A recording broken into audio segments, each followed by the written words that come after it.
Every legend you admire once stood exactly where you might be standing today, doubting themselves, being rejected, feeling like the world just slammed the door in their face. Michael Jordan was cut from his high school basketball team. Walt Disney was fired from a newspaper because they said he had no imagination. Steve Jobs, the man who built Apple in a garage, was thrown out of his own company. So if you're sitting there right now feeling stuck, maybe broke, maybe rejected, maybe wondering if your moment will ever come, here's something powerful most people don't realize. You might be standing exactly where every legend once started. Today we're not just talking about success. We're diving deeper than that. The psychology, the biology, and the philosophy behind how ordinary people transform themselves into icons. These are the 5 pillars that turn zero into legendary.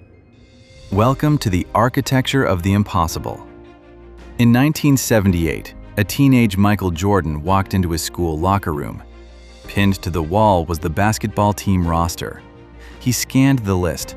His name wasn't there. For many people, that moment would have been the end. But Jordan unknowingly tapped into something neuroscience would only prove decades later. Your brain isn't fixed, it's adaptive. It rewires itself through failure.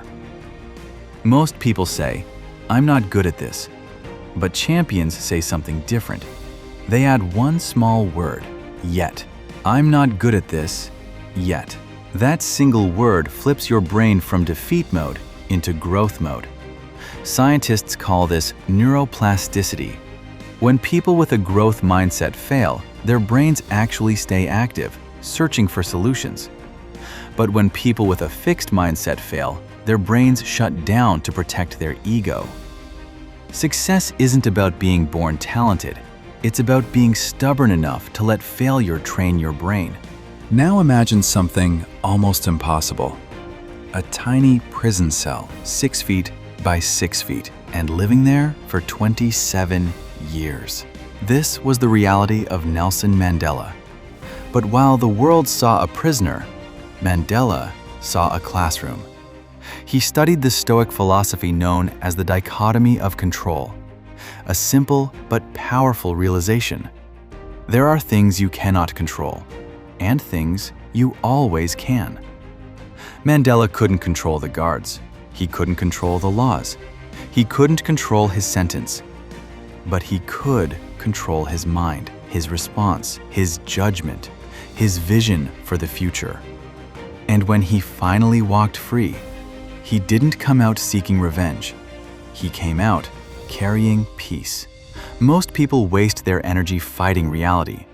Mandela mastered the one battlefield that actually matters, the mind. And when you control your inner world, your outer world eventually starts changing too. Most people fear one thing more than failure: being rejected, being fired, being publicly embarrassed.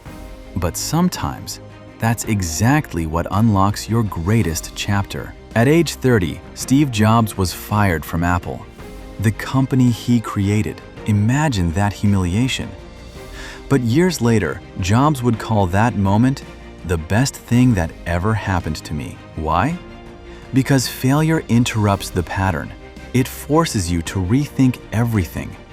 Without that exile, Jobs never would have built Pixar. He never would have created Next, and he never would have returned to save Apple from collapse. Sometimes life removes you from your path because it's trying to redirect you to your real one. Rejection isn't always the end. Sometimes it's the reset button. A lot of people say they can't succeed because they don't have enough. Not enough money, not enough equipment, not enough connections. But history tells a different story. Albert Einstein didn't have a fancy lab. He had a small desk at a patent office. J.K. Rowling didn't have a computer. She wrote her first Harry Potter manuscript by hand on scraps of paper while living on welfare. Resourcefulness is one of the most powerful human abilities. It's the ability to create opportunity from almost nothing. Success rarely goes to the person with the most resources. It goes to the person who squeezes the most value out of what they already have. So the real question isn't, what do you lack? It's, what can you build with what's already in front of you?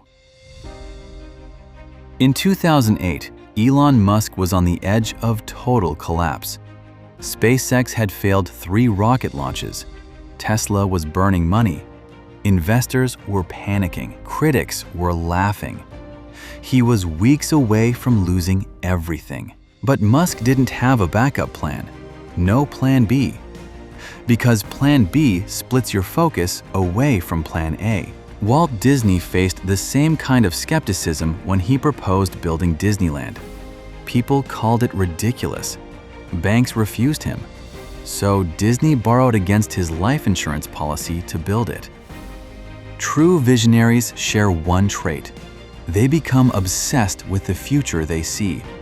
So obsessed that the world calls them crazy.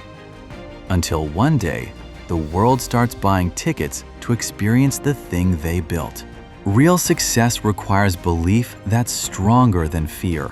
You are not defined by your current situation. You are defined by your habits, your mindset, and the pillars you choose to build your life on. Master these 5 pillars, and something incredible happens. You stop chasing success and start engineering it.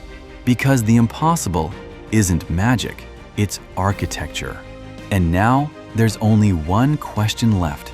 Are you ready to start building? If this message resonated with you, hit the like button and join me on the journey. Because the top isn't reserved for the lucky, it's built by those who refuse to quit. And I'll see you there.